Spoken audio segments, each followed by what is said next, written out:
Prithvi Shantirantarikshagam Shantir Dyav Shantir Disha Shantiravantara Disha Shantiragni Shantir Vayu Shantiraditya Shantish Chandrama Shantir Nakshatrani Shantirapa Shantiroshadaya Shantir Vanaspataya Shantir Gau Shantiraja Shantirashva Shantir Purusha Shantir Brahma Shantir Brahmana Shantir Shantireva Shanti Shantirme Astu Shantihi.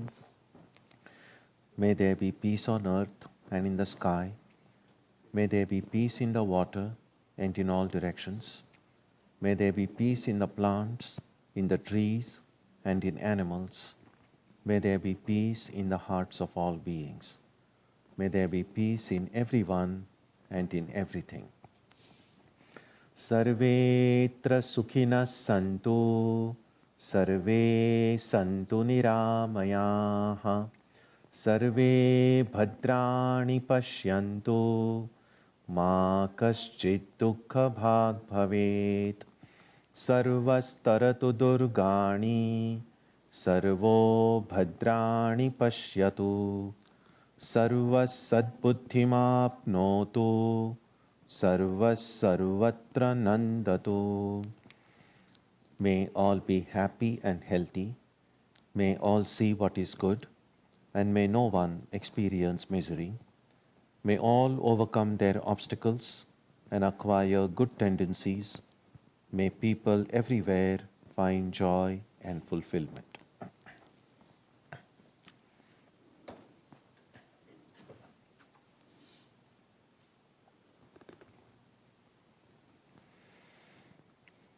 Let us now spend some time touching the center of peace and joy in our hearts.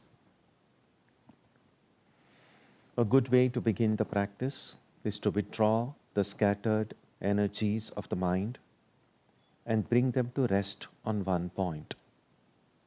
That point can be our own breathing. Let us therefore practice breathing with awareness. As we breathe in, let us visualize that our body and mind are being filled with love, strength, and compassion. And as we breathe out, let us release all the stress, anxiety, and exhaustion in the body and mind. Let us practice this way for a while.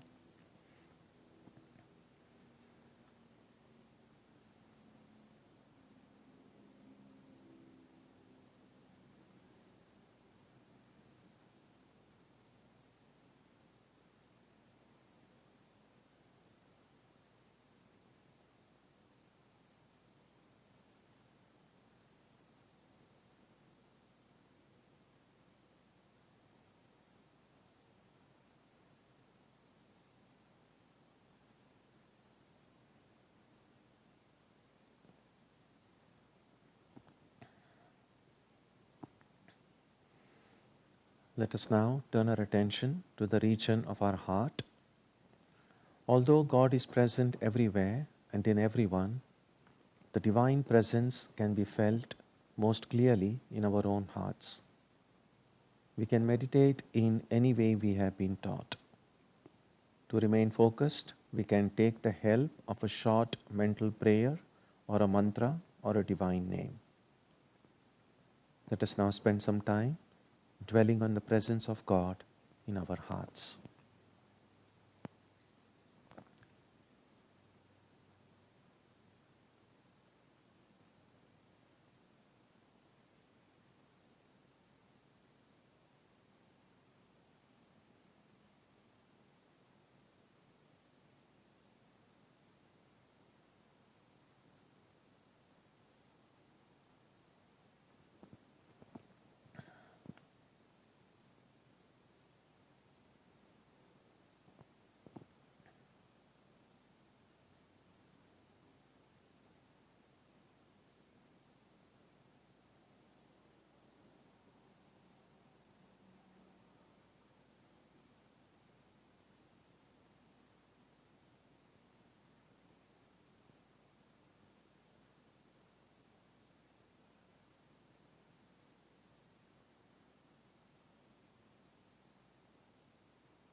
Asato ma satkamaya, tamaso ma jyotirgamaya, mrityorma amritam gamaya, avirāvirmayedhi, rudrayatte dakshinam mukham, tena mam pahi nityam.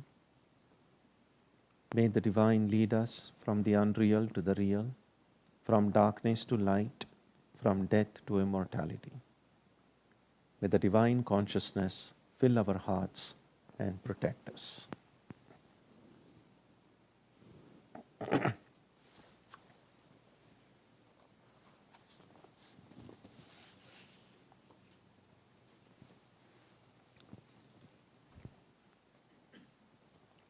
So we'll resume with verse number 53. We have seen that in this section of the Gita, Krishna is setting out a set of practices that we need to observe and a set of things that we need to avoid in order to get that highest knowledge. We began with verse 53 last time, but I'll read it once again. So let's chant first the verse together. Ahankaram balam darpam kamam krodham parigraham vimuccha nirmama shanto brahma bhuyaya kalpate. Forsaking egotism, power, arrogance, desire, anger, and superfluous things, free from the notion of mine and tranquil, he is fit for becoming Brahman. Of these, last time we saw about the perils of egotism, what ego means, what egotism is, how it can become an obstacle in our life in general, but especially in spiritual life. We have reflected on that last week. So let's take up the next one, power. The Sanskrit word for power is balam. Now, power by itself shouldn't be an obstacle. In fact, without power, nothing can be done in life. Clearly, all our physical activities are possible because the body has some energy, some power.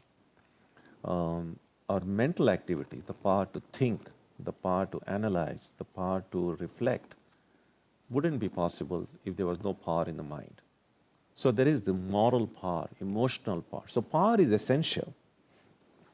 And yet, what is meant here by power? It's not simply power per se, but power which is combined with both passion as well as ambition and desire. Because there have been powerful people in the world, the Buddha, Jesus, all these great prophets, saviors. Buddha, incidentally, today is the Buddha's birthday. In fact, it's the thrice blessed day. It was the day the Buddha was born, it was the day he had enlightenment, and it was the day he passed away. So it's called the thrice blessed day. Now, he wielded enormous power. And that's why now, more than 2,500 years after, we still derive inspiration from him. Guided by his life, his teachings, people are able to transform their lives even today. Now, without power, it wouldn't have been possible. So power, all of these great teachers had power. What they didn't have was a power that was mixed up with passion and ambition. That is the major problem. And so, those whom we see as good people in the world, they have power. That's how all reform that takes place, social reformers, or good leaders. Now, they have power, and that is why they're able to do a lot of good to the world. But we also know the people who have done a lot of harm to the world, they were also powerful people. So, while we need power, we need a responsible use of power. That's why sometimes it is said that you might, normally in many of the books, the demons are pictured like very powerful people. So sometimes it is said you must have the power of a demon, but don't use it like a demon. So that is why it's considered an obstacle here. That's why we need to forsake power. Having said that, who was it who said all power corrupts and absolute power corrupts absolutely? It's a very often quoted sentence. I don't remember exactly right now who said it. Whoever said it, it makes complete sense. So even now, this is the most important thing.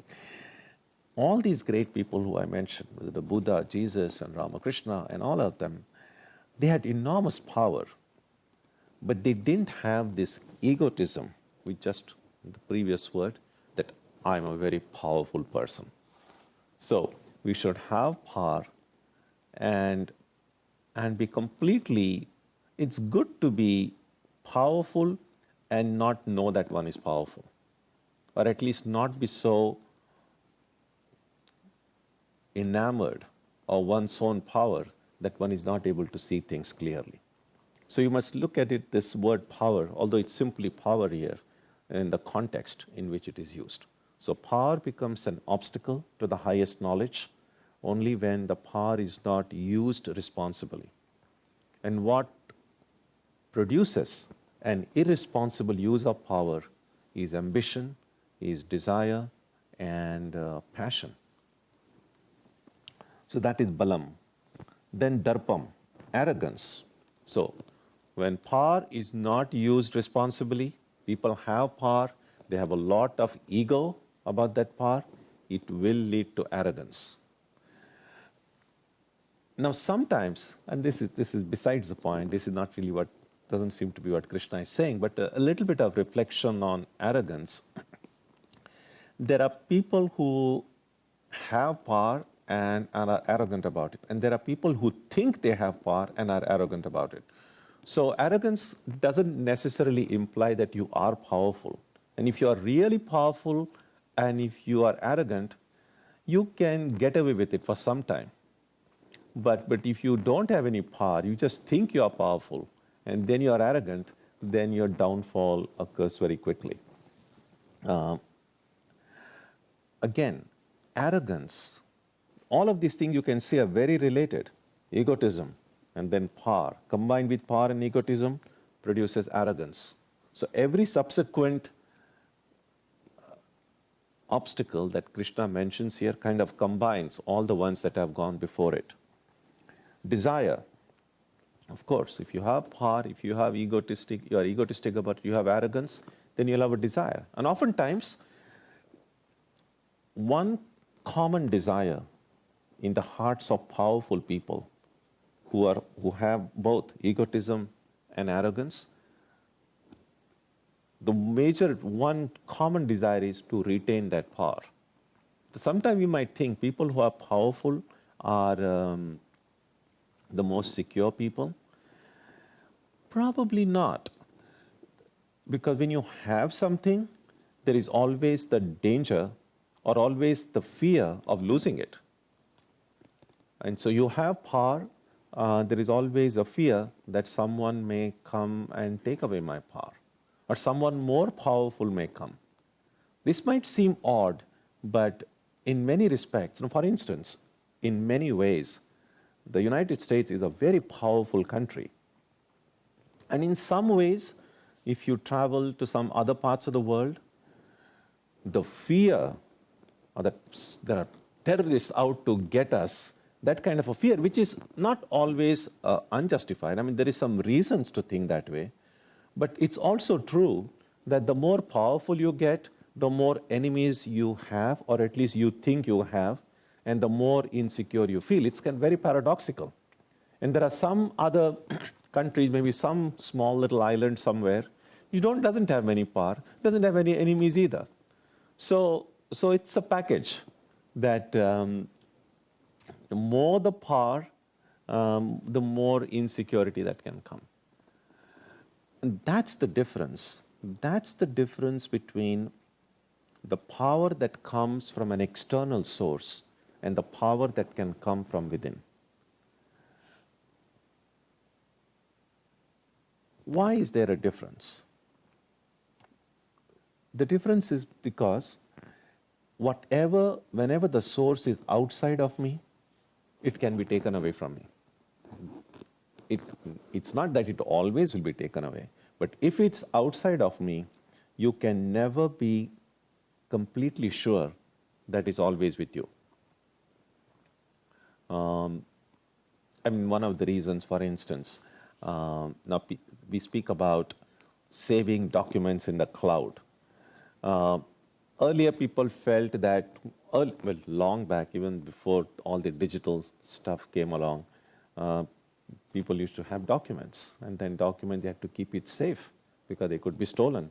And then people felt, well, a safer thing would be to keep it in the bank, which have much more secure locations where these documents can be preserved.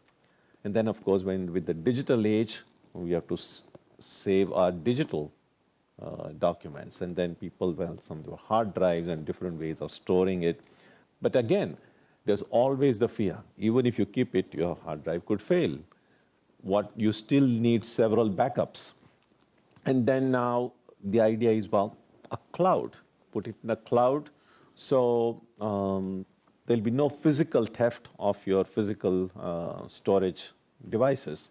But then, of course, even in the cloud, it has to be locked up somehow. And then, of course, now you have the password and hacking.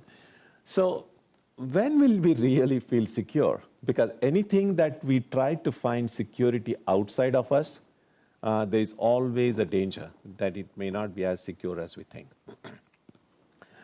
The only security, therefore, a spiritual seeker realizes that if it's inside me, nobody can take it away from me. And that's why what Vedanta stresses is that the source of all power is our own true self. All power comes from the Atman. If I recognize and depend on that source of strength within me, theistically, we can say that source of power is God. God dwelling in our heart. And in more philosophical terms, well, that's the Atman within us.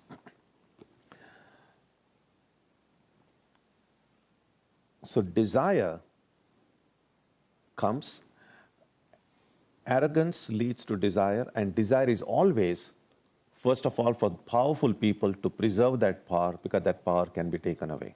And if I have power, then whatever things I need, I seem to think, well, I will get it more easy than one who doesn't have power. So desire. Now, once again, just like these earlier things, desire in itself is not good or bad. Desire is simply wanting. Now,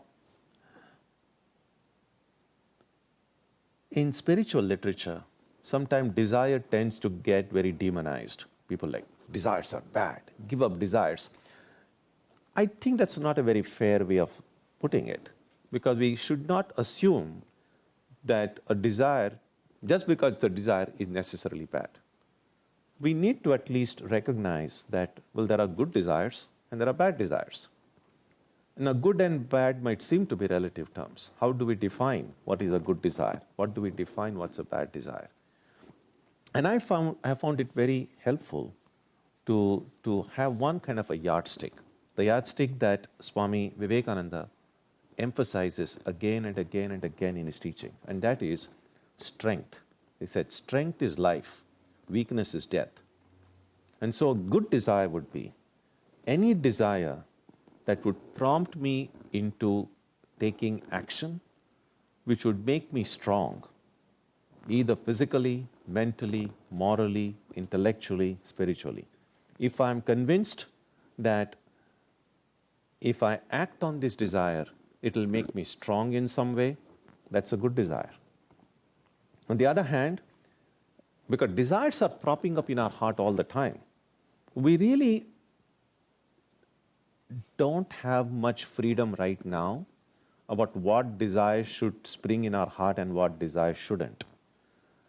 Desires spring up from the unconscious part of our mind. what trigger the desires in our heart are samskaras, the mental impressions. Mental impressions themselves are formed by our actions, physical actions and mental actions. Mental actions are thoughts. So our ways we think and the ways we act upon them produce these mental impressions. And as I've pointed out on many occasions earlier, every action produces two results. One is an experiential result, and one is a kind of an invisible, subtle result. And for instance, now if you enjoy eating ice cream, for instance, so you eat ice cream, and if you enjoy eating it, the one result of that eating ice cream is going to make you happy. That's one result of it, but that's not the only result. So you eat ice cream, it makes you happy. The second result, which is very invisible, very subtle, most of the time we are not even aware of it, it produces one more samskara. Let's call it the ice cream samskara, the ice cream impression. Now that ice cream impression is a very subtle impression in the mind. It's almost like the genetic code. It has a code in it. And that code simply is the information that ice cream is a good thing. Ice cream makes me happy. So that samskara, it's like a seed that dwells in me with this information, ice cream makes me happy. Now, next time you go to a friend's place and a friend says, oh, it's so hot outside, would you like to have some ice cream?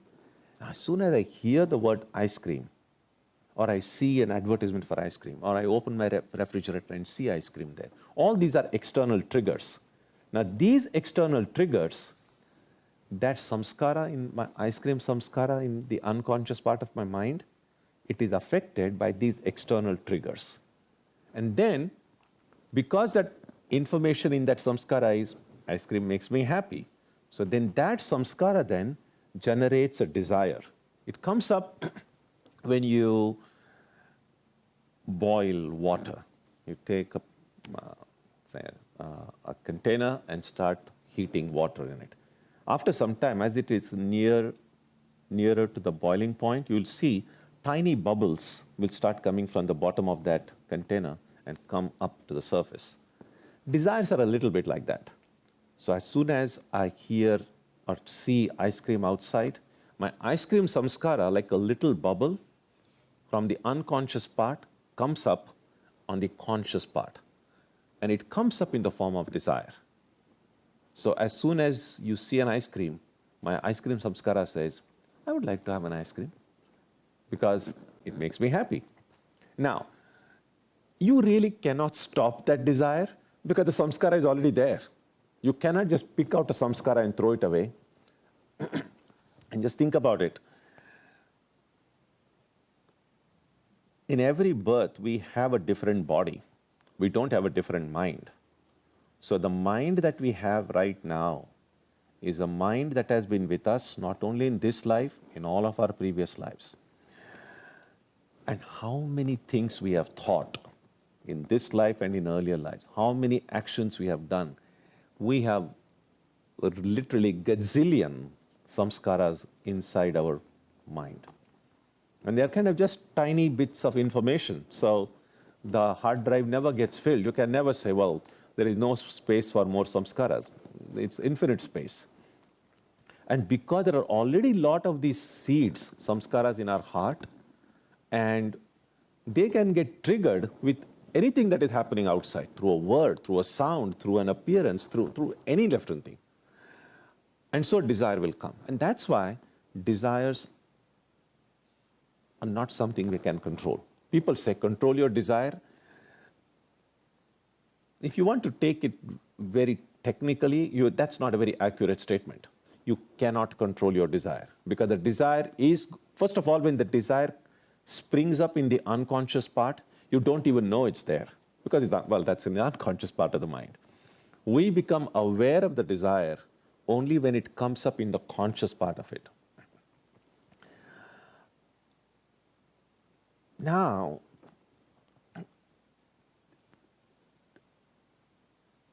you have heard the phrase nip it in the bud. So when the desire is about to kind of spring up from the unconscious part, it's fairly tiny and small. If we could nip it there, it's much more easy to control it. Still, you're not removing it, you're controlling it. But it's still in the unconscious part of the mind. And so we don't even know it's there.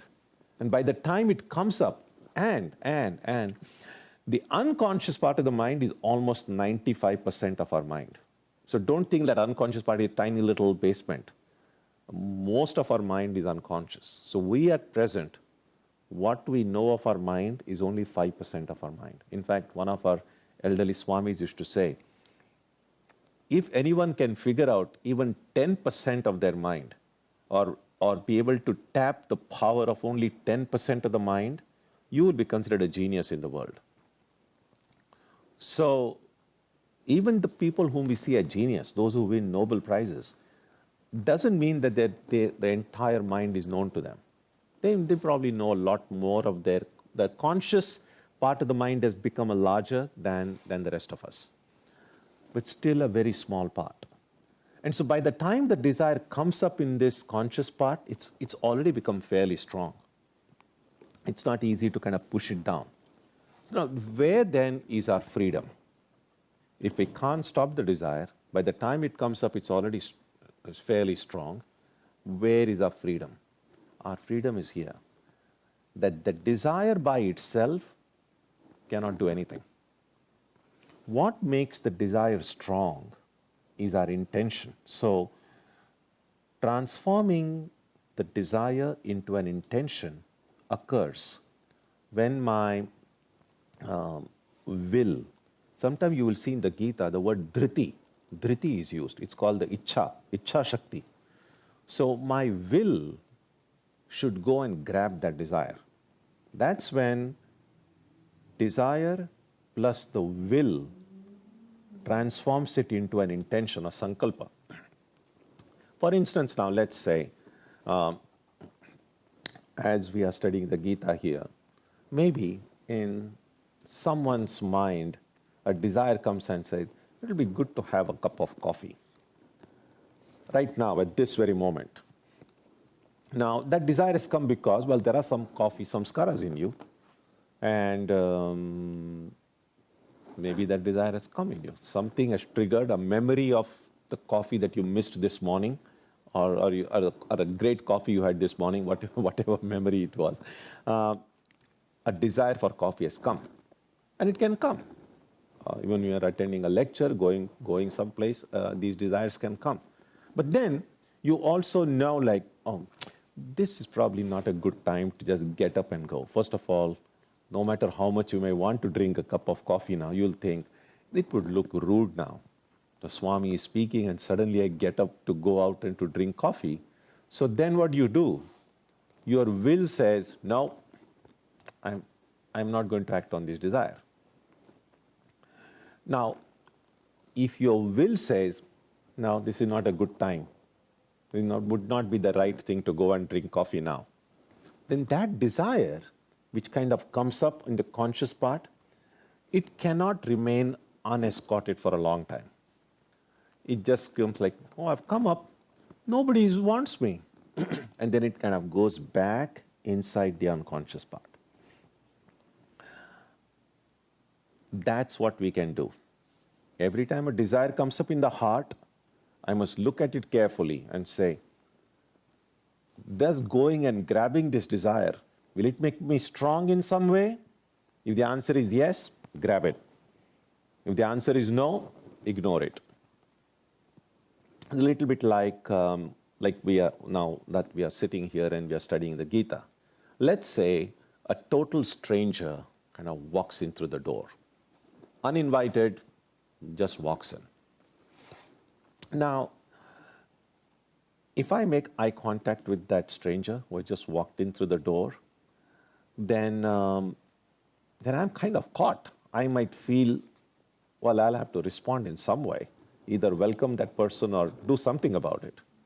But let's say someone enters from that door now, and all of us totally ignore that person. None of us tells that person, hey, please come in, sit down. Nothing. You just totally ignore that person.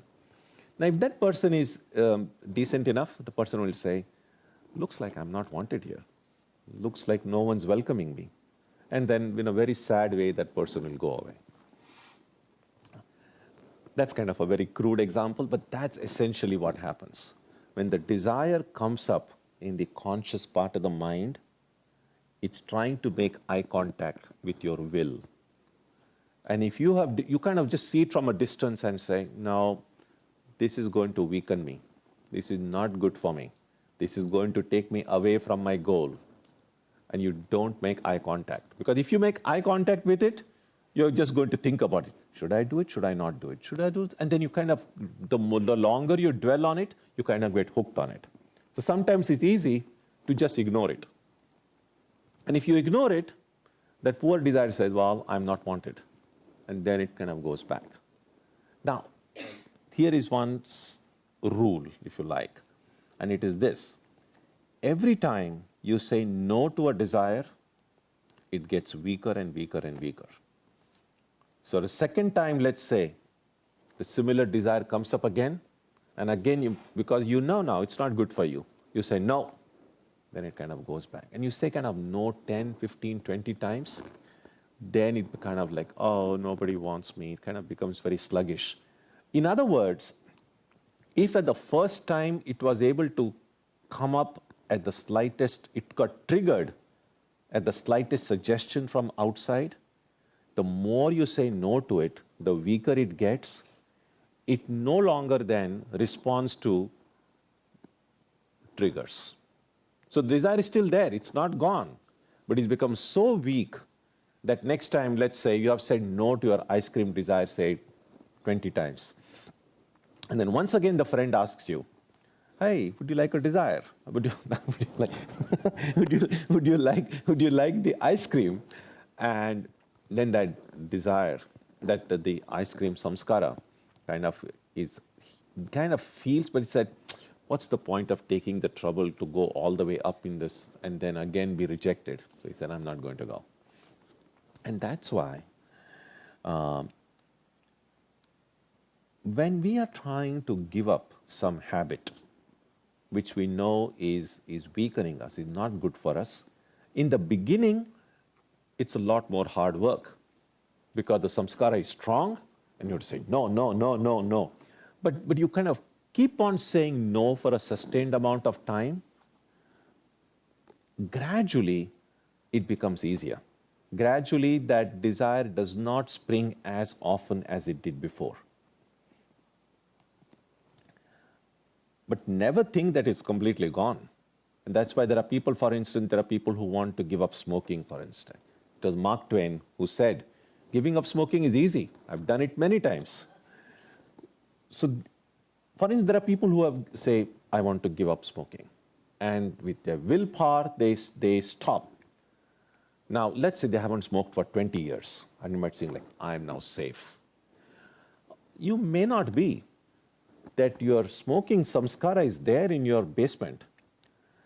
Maybe it's become extremely weak now because you have said no to it for 20 years. But it's not dead.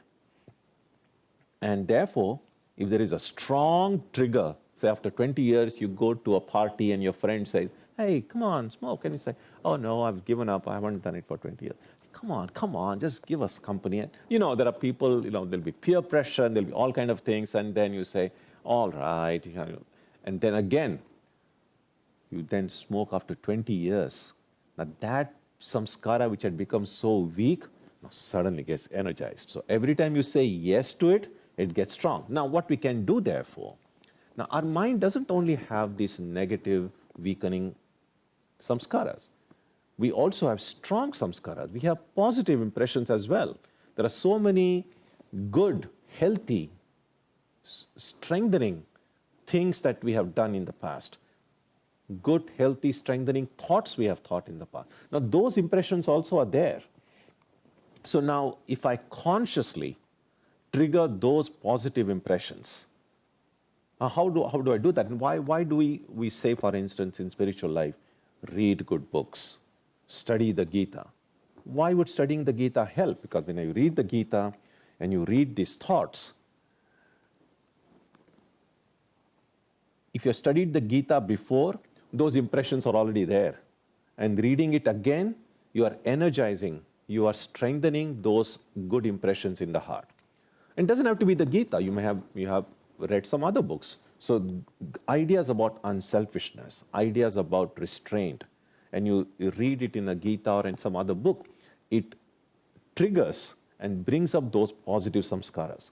Now, once you determine that the desire that has sprung up in the heart is strengthening, say yes. So every time you say yes to it, it gets stronger. So our freedom right now is not so much in removing desires. We cannot, as I showed you, if you follow this kind of the Eastern psychology, you cannot stop a desire. What you can do, you can choose which desire to act upon and which desire to say no to. And a simple law is, if you say no to any desire, good or bad, is going to get weak. If you say yes to any desire, good or bad, it's going to get stronger.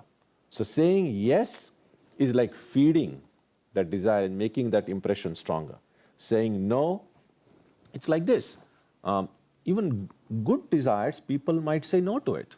For instance, now you like to read, you like to study. And so every time a desire comes, let me study the Gita. And every time that desire comes up and you say no, no, no to it, then the desire to read the Gita will kind of become less and less and less because I have made it weaker. So which impressions I should strengthen, which impressions I could weaken, that is under my control. That's a fairly good mechanism we have, because when the impression gets stronger, there is a greater likelihood of its triggering quickly. And so the more good actions I do, the more good thoughts I think, I am consciously not only strengthening my existing impressions, but also creating more impressions. Now, for instance, now if I have, say, 100, and this is kind of a very general number, let's say I have studied the Gita, I picked up the Gita book 100 times and kind of glanced through it, and I have, say, 100 impressions of the Gita. And I pick it up every day, then I have 101 impression, 102, 103. So we can change the demographic of our samskaras. We cannot destroy the samskaras, we can change the demographic. In other words, let's say in someone's mind, 60% of their impressions are weakening, self-destructive, and 40% are good. And there is nothing we can do about it because that's the existing demographic of my mind. The character of a person, the personality of any human being is at any given moment is the sum total of the impressions in their heart. So if the majority of our impressions are good and healthy, we say, well, this person has a good character. If the majority of the impressions are unhealthy, weakening, negative, say this person has a bad character. Now, character is never carved in stone. That's why it is said every saint had a past and every sinner has a future. That's kind of a cliche-ridden statement, but there is a lot of truth in it. So just because I am good doesn't mean that I can do anything, I'll still be good. No. If I'm not careful, my goodness can gradually decline and I may become a bad person. And if I think I'm a bad person, I don't have to think like, oh, now just eternally burning in hell. No. Well, if I find that there are a lot of negativities in me, I can work hard. I can now consciously do good, healthy things, think good, healthy thoughts, and increase the number of my good, healthy impressions. So over time, 40 plus 60 minus, I can flip that ratio and now make it 60 plus and 40 minus. then I become a good person. So that's the first thing. So here is to summarize. We can change the demographic of our impressions by consciously doing good positive things and good thinking, good positive thoughts, and consciously avoiding negative actions, negative thoughts. Second, saying yes to all the positive, healthy desires in the heart and saying no to all the negative, self-destructive desires. This is completely within our control. We have no excuse because there is a little we can do at this stage about things that have already happened, not just in past life, in this life itself. So we need to do these two things which are completely under our control. And that's what is, all of that thing is included in this word desire. So desires can be handled in a very mature, intelligent way. And if we can do that, then we become fit to be Brahman. One of the very helpful ways of dealing with this is to consciously create good desires in the heart. What Eastern psychology says is that at any given moment, the mind can think only one thought. We might think like, oh, there are lots of thoughts in my mind, but they are never there simultaneously. Your kind of just mind is going zigzag, zigzag with all these thoughts. So if there is a sutra in Patanjali's yoga text, it's called Vitarka Badhane Pratipaksha Bhavanam, which there are two ways of understanding it. And that is, let's say that if a very negative, weakening desire springs in the heart, what shall I do? How shall I deal with it? There are two ways of dealing with it. One way is to look at that desire and look at the consequences of acting upon it. You say, okay, I can learn from my own past experience that this is not the first time this desire has sprung in my heart. And in the past, whenever I have acted upon it, this is what it has resulted. And learning from one's own life, learning from one's own experience, maybe some kind of desires in the heart have led to a lot of suffering, have led to a lot of pain, have led to all kinds of regrets later on. So there is no point then in kind of just falling into that vicious cycle and keeping on making the same mistake over and over again. So looking upon the consequences of acting upon a desire, I'll be in a better position then to say yes or no to it. The second way to do it is that consciously create a contrary desire. And that is, for instance, if any desire which is filled with hatred comes up in my heart, I can counteract that with its opposite. I can consciously create a wave of love, understanding, compassion. And then it completely then pushes it aside. And as I told you, don't think it's kind of just evaporating into the atmosphere. That desire again goes back, but goes back weakened. So that's the thing we need to do. That unwholesome desires springing in the heart, look at the consequences they can create and refrain from them, or consciously create their opposites in the heart. And the second thing I said was that, these are the two things, sorry. Consciously create the opposite or look upon their consequences. And both of these interpretations are included in that Patanjali Sutra, Vitarka Badhane Pratipaksha Bhavanam. So, ahankaram, balam, darpam, kamam. So, egotism, power, arrogance, desire. So we have seen the connection and interconnection between it, how to deal with desire, what does arrogance mean, how it springs up, and how power can be a great obstacle in our life. So we'll stop here today, and we'll take the rest of the words when we meet next week. If you have any thoughts, ideas, comments, questions. Swamiji, many of us spend time meditating on a spiritual or ishta or a mantra, but one of the comments you made was that we should reflect on our desires and the consequences of our desires.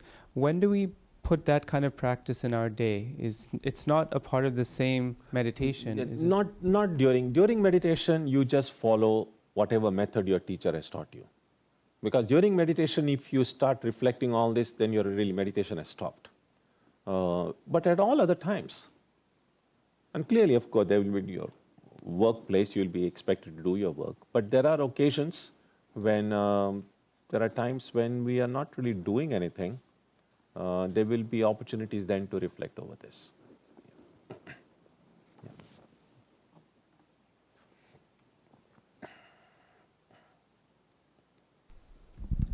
Thank you. Thank you, Swamiji. In your second approach, you mentioned to create a counter desire, such as when hatred arises, try to react with love. That sounds easier said than done. I was wondering if you can elaborate a little bit more on how one can approach that.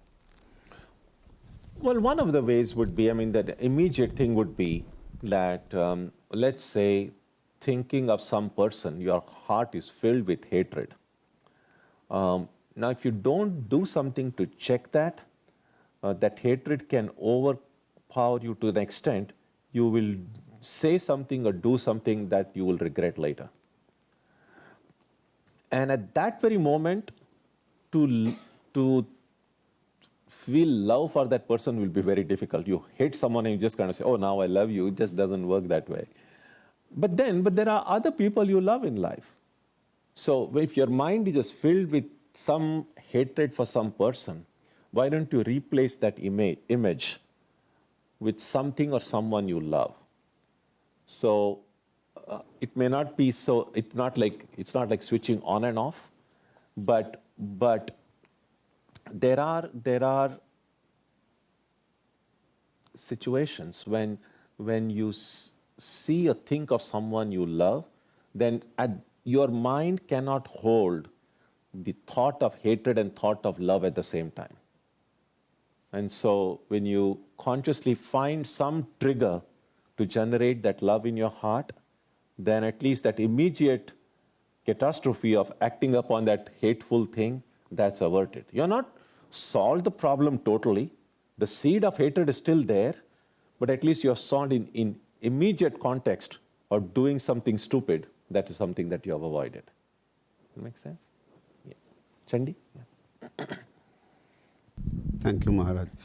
These negative gunas, darpa, dambha, anger, and desires, so somehow they are connected, and if we can tame one of them, does all of them get little bit subside? Lot of times, lot of these things are interconnected. So, yeah, pick your battles. No need to kind of attack all of them at one time. Just take them one by one. Yeah, that would make sense. I think just remaining true to oneself and following, in spiritual life, following the instructions of one's guru will really take care of all of this.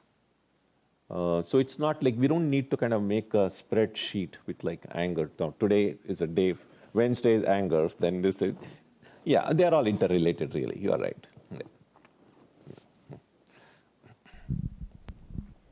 So Swamiji, can you infer if we are acting from a place of impressions, then every experience that we are having on a day-to-day basis, it is coming from us, that there is no external hate, there is no external, anger. It is an impression, and somehow we are fueling that. It was a seed either we planted of being angry in this lifetime or in a previous lifetime, And by not having this discernment, Well, it's not so much an impression of anger itself. It's the impression is about experiences of persons, people, and things. So certain people may trigger anger in your heart. So the impression itself is not so much of anger. It's about the anger associated with some object or some person. so there are a lot of people who are disturbed in their mind and mental illness. And this word trigger that you have been using all evening Sure. is very closely related to cognitive behavioral theory, and of that you understand what your triggers are, and then you change and retrain your thought waves, that when those triggers occur, you change your behavior, etc. So what does Eastern philosophy or this understanding of Vedanta say about disturbed minds, like people suffering from mania, depression? It's a very good question. I would go to the extent of saying that Western psychology and Eastern psychology can be seen as complementary to one another. Because although in Patanjali's yoga or in Eastern psychology, especially in the spiritual sense, the starting point is basically a kind of a normal mind. It's not an enlightened mind, but it's a normal mind. Now, I think Western psychology has done a lot of, made a good advance in abnormal psychology. Beginning with Freud and then other waves of psychologists, schools of psychology which came in.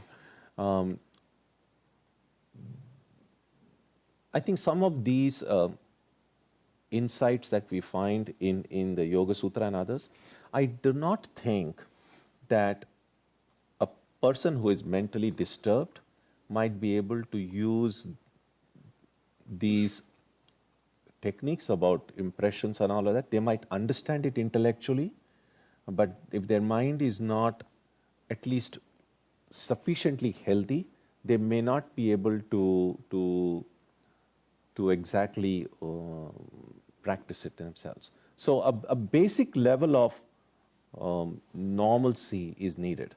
Now, the reason Eastern psychology doesn't deal so much with abnormal psychology was because first of all, it's so ancient.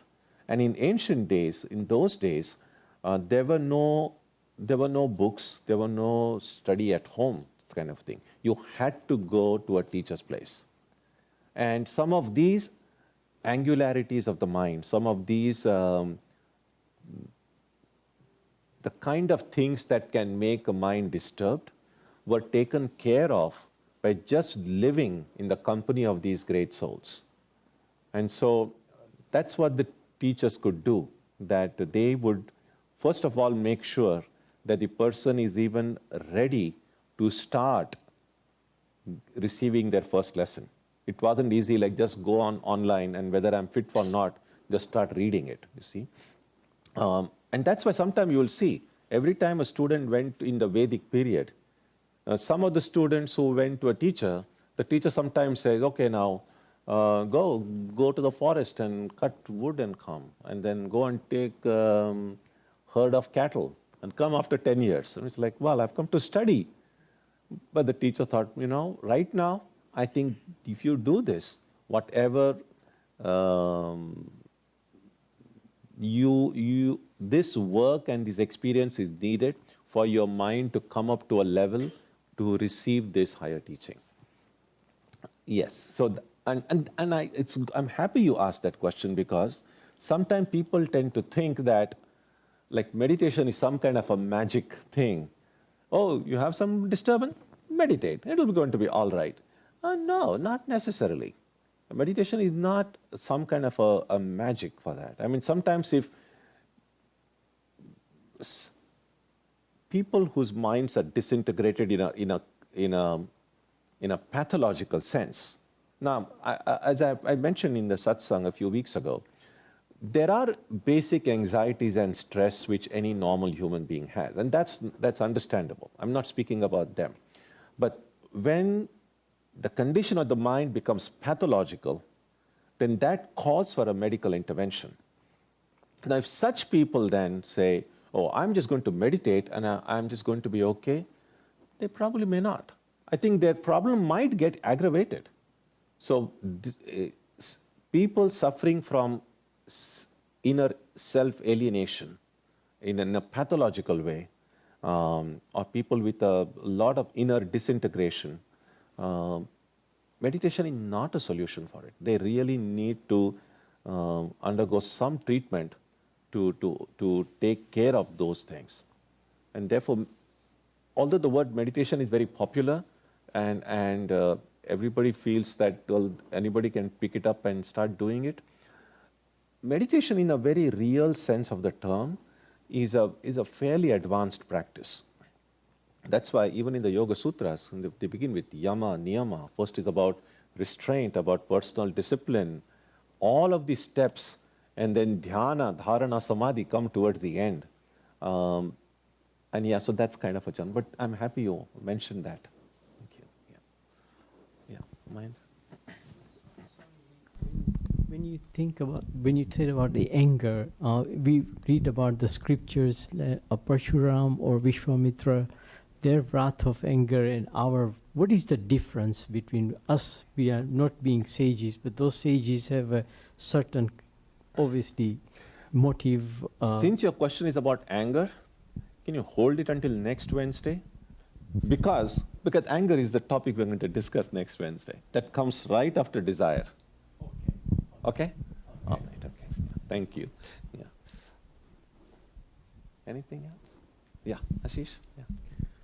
Swamiji, you said we only have 5% conscious, 95% unconscious. Well, I'm not measured. It is kind of a very in general way. Yeah. Very minor portion. Yeah. So do the books have to say, the Upanishads or our texts have to say about why that is so? And secondly... Well, it's simply this, that the mind is an extremely powerful instrument that we have. And the world in which we live, because we are not directly aware of anything different or bigger or higher than this is kind of our whole life. But the mind is so powerful an instrument, you don't need 100% of the mind to do wonders in the world. So when we say, I've given my whole thing to something, you will maybe given 10% of your mind, because the mind that we are aware of. And you still would be a genius. So in other words, the world is no big deal. When life in its totality is much larger than this life that we are aware of. So actually it expands our vision, that the world that we experience, not only in the waking state, but in the dream state as well, all of our present experiences are actually a very tiny fraction of this infinite reality. And so in some sense, we are in a kind of a small bubble. And within this bubble, you think about it this way. I mean, sometime when we see the pictures from the Hubble telescope and all that, you see galaxy. There was just 2 days ago, there was a cluster of galaxies you see, who are like several billion years away. Billion light years away. It's like mind-boggling to think about it. But as we go about our day-to-day activity, we are not even thinking about any galaxy. Most people are not even thinking about our solar system. They're not even thinking about this planet. If they were, then we didn't have this problem with climate change and all that. No one is thinking about, the Earth itself is such an insignificant little planet, and the sun, the brightest star, is an insignificant little star. But we are not even thinking about this entire planet. For most people, it's all very localized. So we are in a bubble. And what Vedanta will do, what Gita is trying to do, is kind of tell us, get out of the bubble. You are much bigger. Your life is much more precious. Your existence is much vaster, bigger than this tiny bubble in which our whole life kind of just goes around and round and round. That's the idea. So, Swami, just quickly to follow up, that makes sense. So, in people who are more spiritually advanced, is it that the mind is expanding for those people, and they're now so? Yeah, the mind is clear. The unconscious part of it becomes less and less and less. And for an enlightened mind, therefore, the whole mind is clear. So the enlightened mind, there are no surprises in an enlightened mind. An enlightened mind exactly knows what's going on inside. We don't know because we have access only to the 10%. That's why sometimes we ourselves are surprised.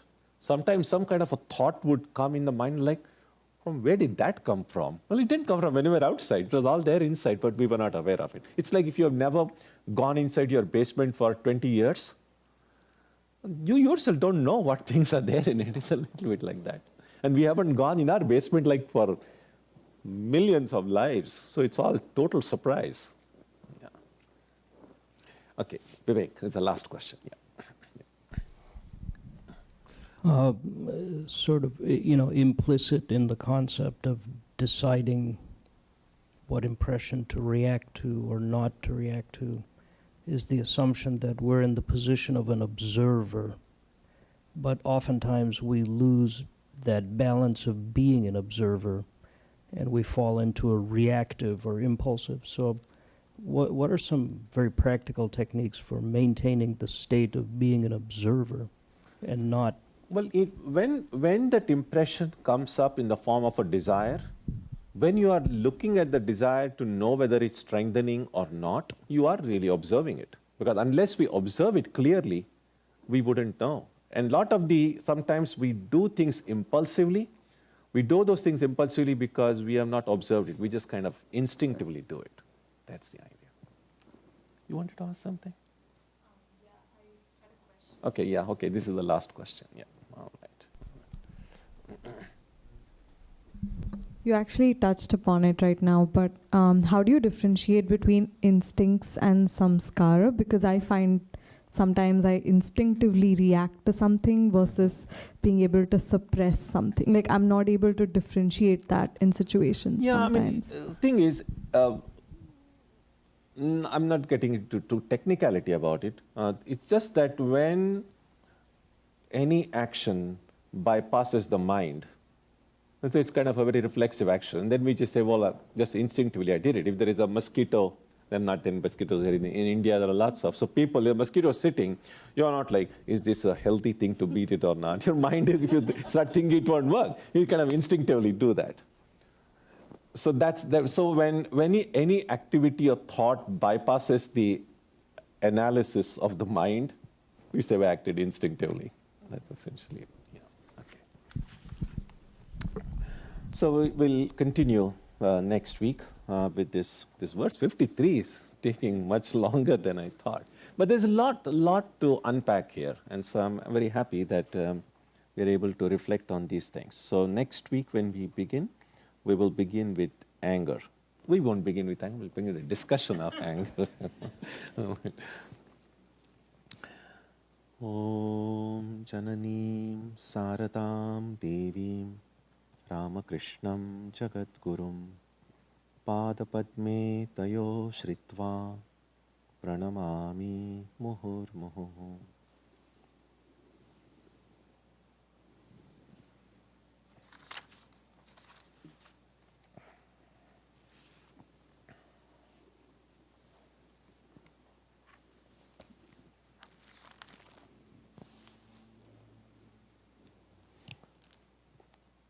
So on Sunday we'll have Antar Yoga, right? Yes, we'll have Antar Yoga on Sunday. Well, once I made a mistake, so I just kind of think. So yes, this Sunday we'll have Antar Yoga. We'll have readings. It's also Mother's Day, so our readings, so our theme for the Antar Yoga will be Mother. So we'll have readings on that topic. We'll have music.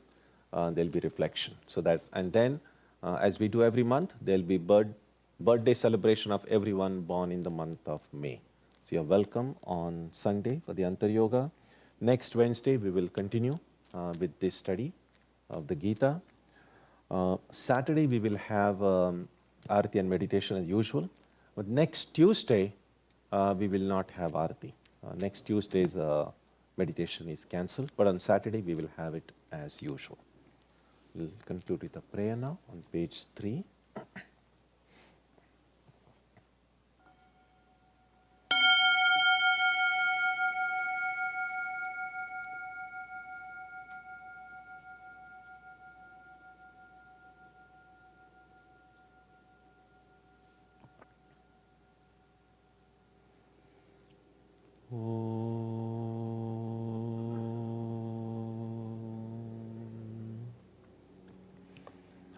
May the Divine Being, who is the Father in heaven of the Christians, Holy One of the Jewish faith, Allah of the Muslims, Buddha of the Buddhists, Tao of the Taoists, Ahura Mazda of the Zoroastrians, the Great Spirit of the Native Americans, and Brahman of the Hindus, lead us from the unreal to the real, from darkness to light, from death to immortality. May we be granted strength, freedom, and clear understanding. May we learn to see God in our own hearts and in everyone around us. May God bless us all and fill our hearts with gratitude, grace, and love. Om Shanti Shanti Shanti. Peace, peace, peace be unto all.